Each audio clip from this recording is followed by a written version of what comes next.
नमस्कार, आपण पाहत आहात NCR न्यूज। आज आपण आलो आहे तिथे जळगाव जामोद तहसीलला। जळगाव तालुक्यामध्ये पूर्णा नदीच्या काठी जे अवैध प्रकारे वाळू उत्खनन करणारे वाळू माफियांवर धडाकेबाज कारवाई मान्य तहसीलदार श्री पवन पाटील सरांनी केलेली आहे। तर जाणून घेऊया आपण पवन पाटील सरांकडून की कशा प्रकारे झाली ही कारवाई। नमस्कार। जळगाव जामोद तालुक्यातील पूर्णा नदीतून केनी आणि सक्शन पंपच्या सहारे अवैध वाळू उत्खनन होत असल्याच्या तक्रारी प्राप्त होत होत्या। काल आपण आमचे मंडळाधिकारी श्री बारसाकळे, श्री सातपुते, सर्व तलाठी कोतवाल यांच्या टीमसह आणि NDRFची टीम बुलढाणा यांची तारासिंग पवार यांच्या टीमसह आपण काल पूर्णा नदीत बोटीसह उतरून आपण अवैध वाळू उत्खनन करणाऱ्या वीरांचा आपण गेलो असता कारवाई करण्यास गेलो असता मौजे गोरेगाव भुसाळ या भागामध्ये आपण कारवाई केली। तिथे आपल्याला सक्शन पंप, 3 केन्या, 2 ट्रॅक्टरसह आणि इतर मुद्देमाल आपण सगळा ताब्यात घेतलेला आहे। तो अंदाजे 18 ते 20 लाखाचा मुद्देमाल ताब्यात घेऊन तहसील कार्यालय जळगाव जामोद येथे पुढील कारवाईसाठी जप्त करण्यात आलेला आहे।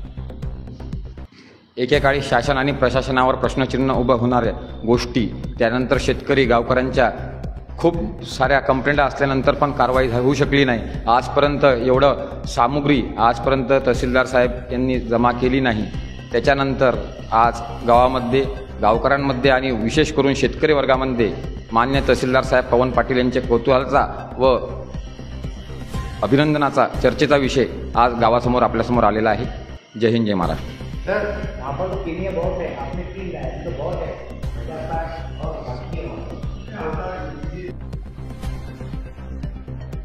केंद्रीय लोकशाही पत्रकार संघामध्ये आपले स्वागत आहे।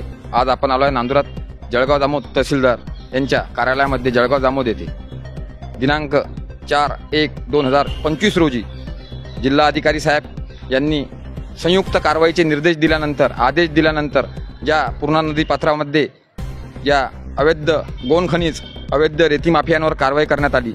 त्याच्यामध्ये जळगाव जामोद तहसीलदार पवन पाटील साहेब यांनी खूप मोठ्या प्रमाणामध्ये वाळू काढण्यासाठी वापरण्यात येत असलेल्या मशिनरी आज त्यांनी तिथं जळगाव जामोद तहसीलला पकडून आणण्यात आलेल्या आहे। तर पाहून घेऊया आपण काय काय सामग्री जमा केली आहे म्हणून।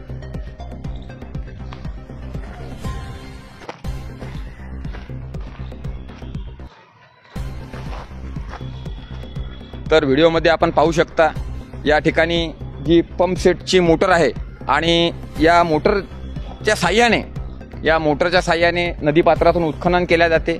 यांना आपल्या मराठी भाषेमध्ये गावकऱ्यांच्या समजीसाठी फाटे असं काहीतरी नाव देण्यात आलेलं आहे। त्याच्यानंतर केनीची सामुग्री जी आहे तर आपण ते पण पाहून घेऊया।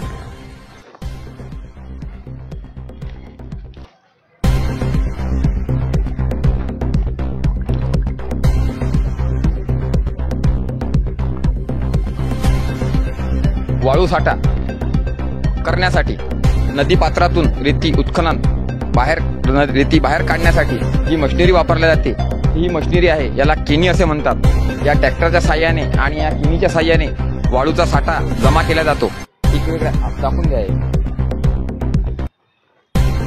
तर अशा प्रकारची जी केनी असते आणि याच्या साह्याने वाळू बाहेर काढण्यात येते। शासन आणि प्रशासनावर खूप मोठं प्रश्नचिन्ह निर्माण होत असताना सुद्धा जिल्हाधिकारी साहेबांनी जे संयुक्त कारवाईचे आदेश दिले, पोलीस, RTO आणि तहसीलदार साहेब यांना सर्वांना निर्देश दिले गेले दिनांक 4/1/2025 रोजी। त्याच्यानंतर जळगाव तालुक्यामध्ये पूर्णा नदीकाठी असलेल्या वाळू साठा व वाळू जप्त करण्यात जे वाळू माफिया आहे त्यांच्यावर खूप मोठी धडाकेबाज कारवाई जळगाव जामोद तहसीलदार श्री पवन पाटील साहेब यांनी केलेली आहे।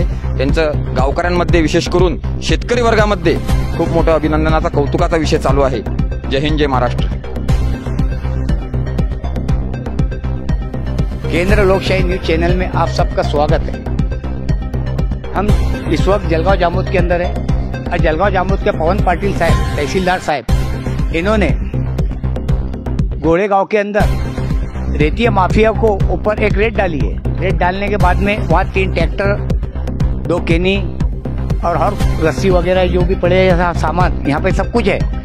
और रेड डालने में वो सक्षम हुए हो और ऐसे 50 से 60 किनिया भी और है उस इलाके के अंदर। साहब का कहना है कि हम वहाँ पर जाकर अभी उन केनियों को भी और वहाँ के जो भी रेतिया माफिया उनको भी लाएंगे। और ये पवन पाटिल साहब का जो यहाँ पर हमने जो देखे तहसीलदार साहब का बहुत जज्बाती साहब हो, वो कार्रवाई करते कुछ वैसा छोड़ते नहीं किसी को।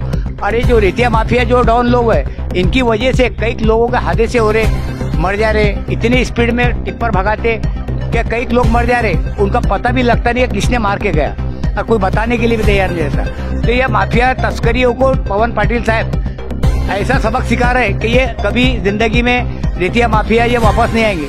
क्यों कि इनको लाके इनको पर डायरेक्ट कार्रवाई कर रही, इनके केनिया जमा करा दे रहे, सब कुछ ट्रैक्टर जमा करा दे रहे, लाखों रुपए का इनका हर चीज सामान जमा करते। ऐसे साहब का हमने सब पत्रकार लोगों ने स्वागत करना चाहिए, उनको धन्यवाद कहना चाहिए। केंद्र लोकशाही न्यूज के चैनल के साथ में हमीद खान के साथ में साबिर खान, नांदुरा।